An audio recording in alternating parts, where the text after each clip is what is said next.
Audio Jungle.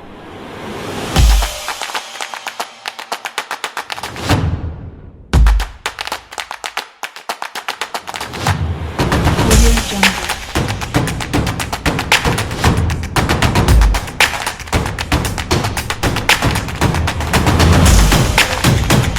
Audio Jungle.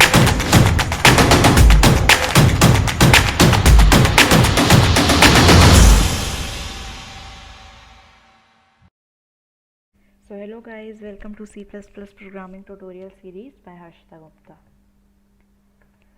तो आज हम बेसिकली पढ़ने जा रहे हैं लूप्स के बारे में। लूप्स बहुत इंपॉर्टेंट टॉपिक है। जैसा हमारा कंडीशंस था एल्स इफ एल्स स्विच, ऐसे ही हमारा जो लूप्स है वो भी बहुत इंपॉर्टेंट होता है किसी भी प्रोग्रामिंग लैंग्वेज में। जब आप वही मैंने बताया, जैसे आप कॉम्पिटिटिव प्रोग्रामिंग करेंगे तो आपको लूप्स हर जगह यूज़ होंगे, मतलब हर प्रोग्राम में आपका लूप्स यूज़ होना है। तो पहले थ्योरी पढ़ते हैं कि लूप्स होता क्या है। So loops can execute a block of code as long as specified condition is reached. जैसे मैं चाहती हूँ, एग्जाम्पल से लेते हैं पहले, कि अगर मुझे प्रिंट करना है 1 से लेके 100 तक, तो अगर मैंने आपको बोला कि यार ठीक है 1 से लेके 10 तक आप अपने कंसोल पर प्रिंट करिए, तो कोई बात नहीं, आप सी आउट करके 1 2 3 10 तक दे सकते हैं, वो भी हैवी टास्क है। बट अगर मैंने बोल दिया 100, तो आप 100 तक थोड़ी सी आउट बार 1 2 3 लिखेंगे। तो इसमें क्या होता है, अगर आपको कोई भी कोड तब तक रन कराना है जब तक उसकी कंडीशन जो हमने दी है वो फुलफिल ना हो जाए, तो इसलिए बेसिकली यूज़ होते हैं हमारे loops. So loops are handy because they save time, reduces errors and they make code more readable. तो आज हम बेसिकली पहले पढ़ेंगे फॉर लूप के बारे में कि फॉर लूप क्या होता है। तो ये उसका सिंटैक्स है for bracket statement 1 statement 2 statement 3 and then code block to be executed, जो हमें एग्जीक्यूट कराना है बेसिकली वो। अब आप ये कहेंगे स्टेटमेंट 1 स्टेटमेंट 2 स्टेटमेंट 3 क्या है। तो स्टेटमेंट 1 क्या है, is executed one time before the execution of code block. ठीक है, इसका मतलब कि जो हमने पहले पोजीशन पे जो भी हम क्या कहते हैं कंडीशन देंगे या जो भी हम डिफाइन करेंगे, वो स्टेटमेंट को एक बार रन करेगा। फिर statement 2 basically it defines a condition for executing the code block. तो ये डिफाइन करता है, जो मैंने अभी आपको बताया था ना कि वो तब तक लूप रन करेगा जब तक उसकी कंडीशन फुलफिल नहीं हो जाती। तो ये वही कंडीशन होती है, यहाँ पे आपको देना होता है बेसिकली कंडीशन जो आपको फुलफिल करानी है।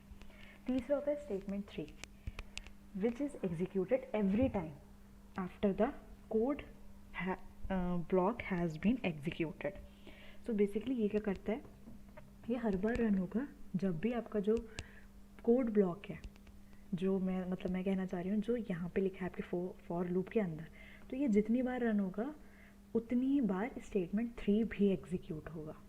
ठीक है, तो ये हमारा फॉर लूप था और अब हम इसे एग्जीक्यूट करेंगे अपना विजुअल स्टूडियो पे, जिससे आपका और क्लियर हो जाए कॉन्सेप्ट। तो हम यहाँ पे एक फाइल बनाते हैं for.cpp। ठीक है, okay, again I have to copy, control C, for loop, control V, return 0, space देना था, ओके डन। तो अब हम चलिए फॉर लूप बहुत इंटरेस्टिंग है। अगर आपको मतलब बहुत जगह ये यूज़ हो सकता है, बस एक बार आप इसे समझ जाइए। तो जैसे मैंने अभी आपको एग्जांपल दिया था जब थ्योरी समझा रही थी, वही करते हैं कि अगर आपको 100 तक नंबर प्रिंट करवाना है अपने टर्मिनल पे, तो आप कैसे करेंगे।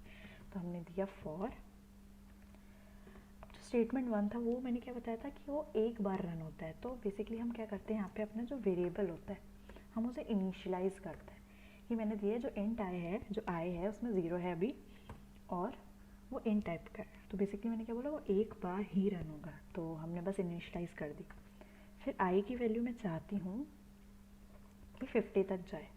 ठीक है, ओके, और यहाँ पे सिंटैक्स ध्यान रखिएगा, यहाँ पे कॉमा नहीं सेमी कॉलन लगेगा। ठीक है, फिर semicolon and I plus plus I बोल दीजिए, I plus plus they both are same. हाँ, तो यहाँ पे मैंने क्या करा, एंड आई, मैंने बताया था जो पहली पोजीशन पे होता है वो एक बार रन होगा। ये जो है हमारी कंडीशन है, मतलब मैं चाह रही हूँ कि आई तब तक रन करे जब तक आई की वैल्यू 50 ना पहुँच जाए। अब आप कहेंगे आई की वैल्यू तो 0 है, 50 कैसे पहुँचेगी? तो बेसिकली 50 ऐसे पहुँचेगी। मैं कहना चाह रही हूँ कि जब ये अंदर जाए फॉर लूप के अंदर, तो हर बार इसको रन करे, एग्जीक्यूट करे। तो जब भी ये फॉर लूप के अंदर जाएगा वो हर बार आई की वैल्यू इंक्रीज़ कर देगा। तो मैं आपको दिखाती हूँ कैसे काम करता है। अब मुझे सी आउट और मुझे करानी है return value I and L, ठीक है। तो कोई एरर नहीं, कंट्रोल एस, और अब रन करते हैं कि क्या आता है। ओके, तो आप ये देख सकते हैं इसने क्या करा।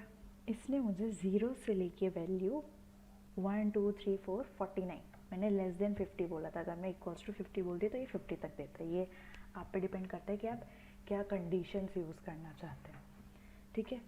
तो देखा, अगर आप ये 50 हर बार सी आउट करके करते तो ये कितना हैवी टास्क हो जाता, आपका कितना टाइम बचाया इसने। बस आपको क्या लिखना था, बस 2 लाइन, ठीक है ना।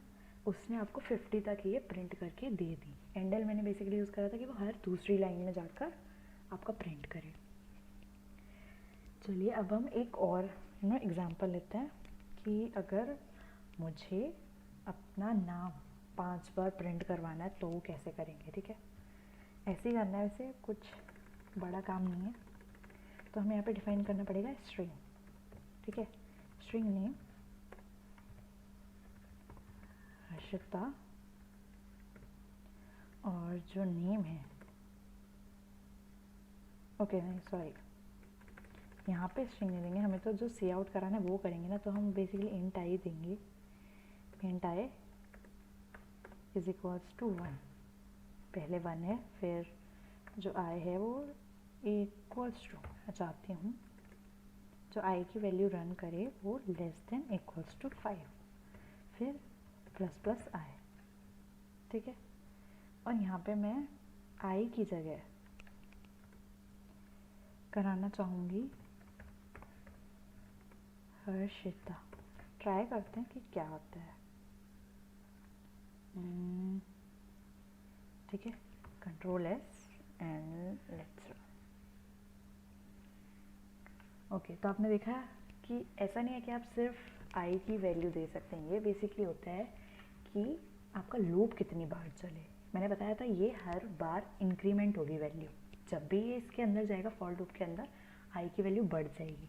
तो हमने कहा था इसे कि 5 टाइम्स आप हर्षिता प्रिंट करा दी। तो आप देख सकते हैं हर्षिता 1 2 3 4 5 टाइम्स आपका प्रिंट हो गया।